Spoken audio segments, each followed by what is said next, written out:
Študenti s posebnimi potrebami naj bi najprej poznali svoja močna področja, svoje zmožnosti, svoje cilje, interese, motive, da bi na osnovi tega prepoznali tudi možnosti, torej kam se lahko vključijo. Potem je pa zelo dobro poznati informacije o študiju, o samem študijskem procesu, o obveznostih, ki so znotraj tega študijskega procesa, torej tudi o prilagoditvah, ki se v tem študijskem procesu nudijo, poznati svoje pravice in tudi dolžnosti in seveda na ustrezen način sporočati svoje potrebe,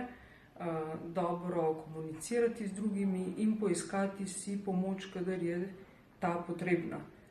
Bodi si pri predavateljih, bodi si pri svetovalcih, pri svojih kolegih in pa najbolj pomembno pri osebi, ki jo lahko študent zaupa in nazadnje tudi uspešno se soočati z težavami, z problemi in pa z neuspehi, ki so pač tudi del študijskega procesa.